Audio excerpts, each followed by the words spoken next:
Hello, हे बघा आज मकर संक्रांत आहे. मी आज पुरणाच्या पोळ्या बनवणार आहे. तर मी चला आज माझ्या पद्धतीचे कशा पोळ्या बनवत मी तुम्हाला दाखवते. पण मी साखरेच्या पोळ्या बनवते, गुळाच्या पोळ्या बनवत नाहीये. हे बघा मी अर्धा किलो डाळ असं प्रमाण घेतलेलं आहे. अर्धा किलो डाळीचं एवढं पाणी ठेवलेलं आहे. स्वच्छ डाळ धुवून घेतलेली आहे. मी साखरेच्या पोळ्या करणार आहे, त्याच्यामुळे हे ना मी थोडीशी हळद टाकणार आहे ह्याच्यामध्ये. हे बघा अर्धा किलो डाळ घेतलेली आहे. मी आता स्वच्छ धुवून घेतलेली आहे डाळ. मी आता शिजायला ठेवते. साखरेच्या पोळ्या बनवते ना, त्याच्यामुळे थोडीशी हळद टाकते. एवढीशी टाकते, जास्त नाही टाकत रंग येण्यासाठी. कारण गुळाच्या पोळीला आपोआप रंग येतो ना, गुळाचा रंग ब्राऊन असल्यामुळं किंवा काळा गुळ असल्यामुळं. मी तुम्हाला हे बघा 2 वाटी तांदूळ घेतलेले, कारण की आता एका बाजूला मी डाळ शिजायला ठेवलं, एका बाजूला आता मी भात शिजवून घेते, कारण की पटापटा कामं होतील. आणि मी कणिक मळून घेतलेले आणि आता ह्याला मी छानपैकी मुरायला ठेवणार आहे एक अर्धा पाऊण तास, तर चांगल्या पोळ्या होतील. ह्याच्यामध्ये 2 वाटी मी मैद्याचं पीठ टाकले, 2 वाटी गव्हाचं पीठ घेतले, कारण की आम्हाला आवडतं मैदा आणि गहू मिक्स केलेलं. आणि ह्याच्यामध्ये मी विलायची आहे आणि सुंठ आहे, बडीशोप आहे. हे लास्टला मी डाळ शिजल्याच्या नंतर ना दाखवते कसं करायचं ते. आता मी डाळ शिजायला ठेवलेली आहे आणि भात पण शिजायला ठेवलेलं आहे. आता हे भात शिजेपर्यंत, डाळ शिजेपर्यंत मी येळवण्याची आमटी कशी तयारी करून घ्यायची त्याचं मी घेतलेलं आहे. इथं खोबरं घेतलेलं आहे, लसूण घेतलेलं आहे. मी एवढं सगळं खोबरं टाकणार नाही, थोडंसं कमी करते ह्याच्यातनं.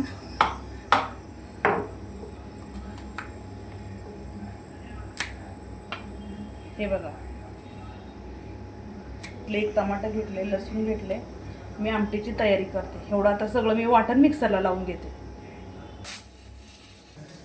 आता शिट्ट्या चालू झालेले, मी कमीत कमी 4 शिट्ट्या करून घेते किंवा 5 करून घेते. डाळ आहे ना जास्त पातळ होऊन जाईल, त्यामुळे मी कमी शिट्ट्या करते.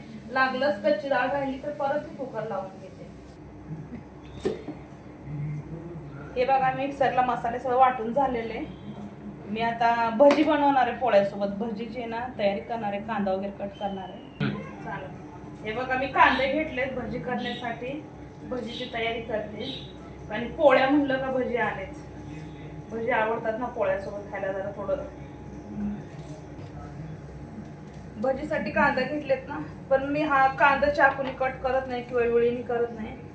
मी कांदा कट करायचं याला काय म्हणतात मशीन, यंत्र, ते यूज करते. छान कांदा पाहिजे तसा बारीक होतो आणि काम थोडं कमी वाढतं, बरं पडतं बारीक.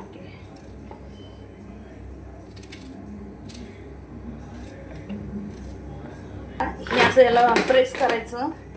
ह्याला बरंच ताकद लागते, कधी कधी माझी ताकद पुरत नाही याला. मी तुम्हाला आताच दाखवलेलं ना कांदा कसा कट करायचा. तसा झालेला आहे कांदा. मी एवढ्या 5-6 कांद्याचीच भजी बनवणार. त्याच्यासाठी मी कोथिंबीर कट केलेली, हिरवी मिरची आहे. मी आता ह्याच्यामध्ये थोडं मीठ टाकते.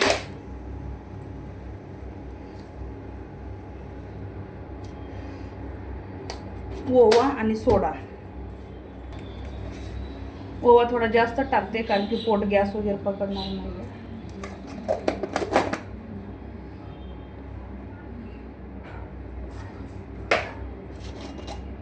हा सोडा आहे, सोडा थोडासा टाकते.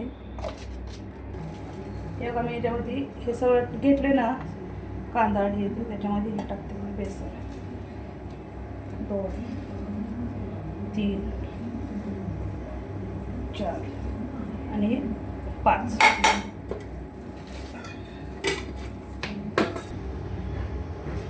हे बघा आता भजी बनवलेलं पीठ होतं ना, ते मी सोडते आता तेलामध्ये. आणि भात झाला, डाळ शिजून झालेली. आता भजीची तयारी पण झालेली. आता भजी बनवते. कसं आहे डाळीचं पुरणपोळीचं काम म्हणलं ना खूप वेळ लागतो, असं पटपट कामं होत नाही.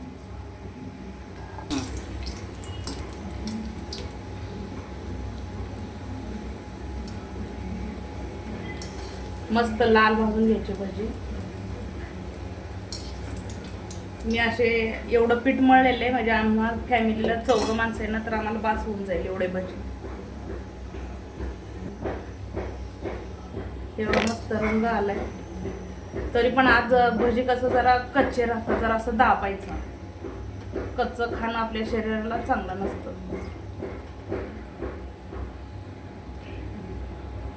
आता मस्त भजी मी काढलेली, झालेले भजी माझे तयार.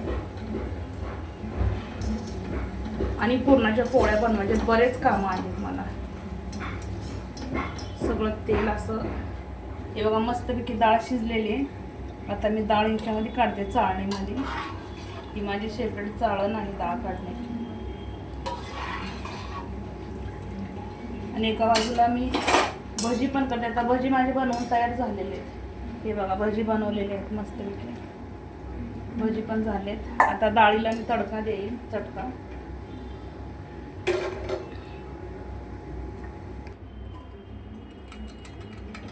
हे बघा आता मी डाळमध्ये ना हे टाकते, कढईमध्ये डाळ टाकते आणि एका बाजूला आमटीची फोडणी घेते. आता ह्याच्यामध्ये मी सुंठ, बडीशोप, विलायची हे मिक्स, ह्याच्यामध्ये विलायची आहे 5-6 घेतलेले आहेत आणि बडीशोप एवढीशी घेतलेली आहे आणि थोडीशी सुंठ घेतलेली आहे. तर मी असं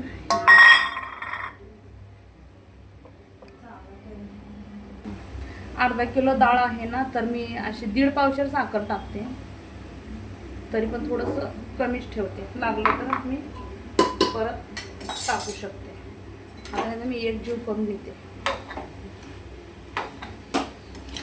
बरेच लोक गुळाच्या पोळ्या करतात, पण मी साखरेच्या पोळ्या करते, कारण की आवडतात आम्हाला साखरेच्या पोळ्या. गुळाच्या पण पोळ्या आवडतात, पण गुळाच्या पोळ्या फक्त माझ्या आजीच्या हातच्या आवडतात. माझी आजी एकदम अप्रतिम पुरणाची पोळी बनवते. हे बघा आता मी आमटीची तयारी करते. तेल टाकते. हे भजीचंच तेल आहे. तेल खूप महाग असल्यामुळं मी दुसरं तेल टाकणार नाही आहे. हेच तेल मी यूज करणार आहे, कारण ताजं तेल आहे ना. हे बघा मी जिरं मोहरी टाकते. आमटीमध्ये मला जिरं मोहरी जास्त आवडतं. आता मी लसूण टाकते.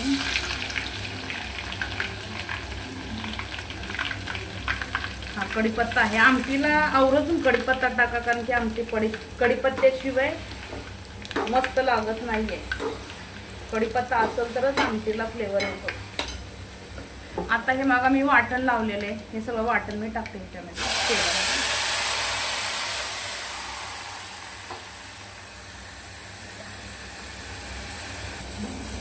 हे बघा मस्त मी सगळे मसाले टाकलेले.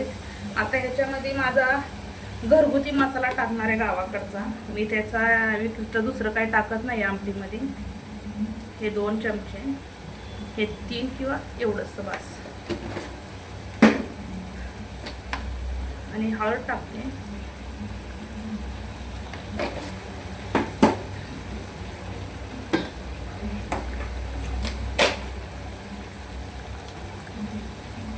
मीठ टाकून घेते. कधीही तुम्ही कमी वापरत जावा. मीठ जास्त झालेलं भाजीमधलं काढता येत नसतं. कमी पडलं तर मग मीठ टाकून खाता येतं, हे कधीही लक्षात ठेवा. हे बघा हे आमटीचं, पुरणाची आमटी म्हणतात ना, पुरणपोळीची आमटी, तर त्याचा हे मसाला तयार झालेला आहे. आता त्याच्यामध्ये मी हे एवढं पाणी काढलेलं आहे येळवणीचं. ह्याच्यामध्ये डाळ मी जास्त ठेवलेली आहे, मुलांना डाळ जास्त आवडते. हे बघा मला माहीत नाही या पातेल्यात आता बसेल का नाही बसेल, पण अंदाज हे केले. हे बघा बऱ्यापैकी डाळ ठेवलेली आहे. आता ह्याच्यातली मी अर्धी डाळ अशी टाकणार, अर्धी थोडी डाळ त्याच्यामध्ये, अर्धी डाळ मी टाकलेली आहे. अर्धी डाळ थोडी अशी बारीक करून टाकते, कारण की आमटी थोडी घट्ट होईल आणि छान लागेल.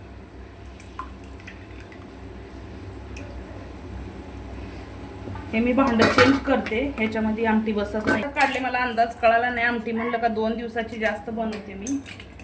उरली तरी पण खायला चांगली लागते.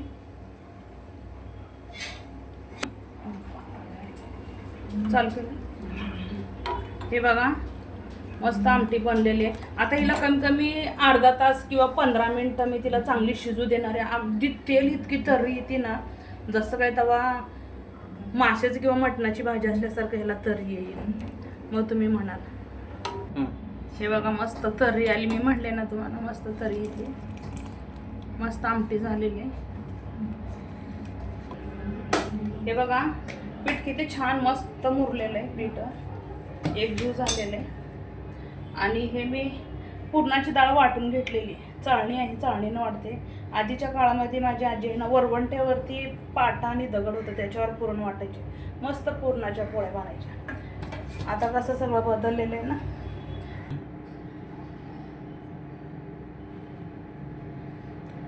मी एवढं पुरण टाकलेलं आहे. माझ्या पुरणाच्या पोळीला पुरण किती जरी टाकलं तरी म्हणजे मोठी पोळी येते. पोळी काय फुटत नाही. छान असं मला आधीपासून पोळ्या येतात बनवायला. पण मी तुमच्याशी शेअर करते. माझे तुम्ही यूट्यूब फॅमिली आहात. हे बघा मस्त असं हलक्या हाताने फिरून घ्यायची पुरणाची पोळी कधी पण, कारण की फुटत नाहीये. हलक्या हाताने आणि मस्त अशी गोल होती.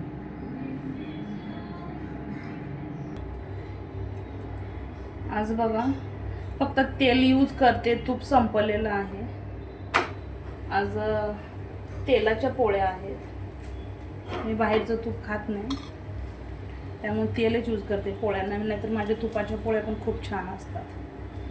पीठ जास्त नाही घ्यायचं पोळीला. आणि माझी पोळी ना मोठी असते. आता ही तवा छोटा पडतोय. माझी पोळी खूप तवा गच्च भरून असते.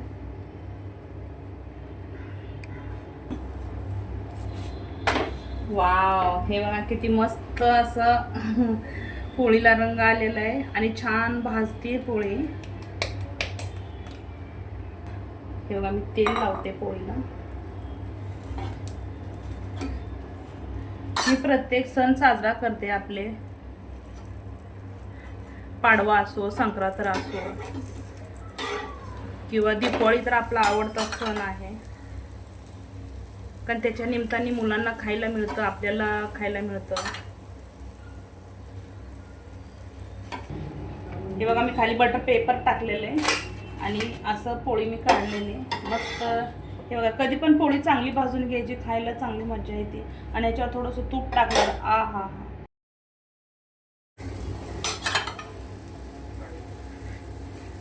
हे बघा मस्त अशा पोळ्या माझ्या फुगते.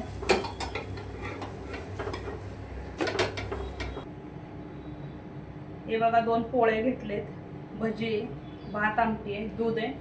मस्त की आज मकर संक्रांतीमुळे मी पुरणपोळीचा बेत केलेले. सर्वांना मकर संक्रांतीच्या हार्दिक शुभेच्छा.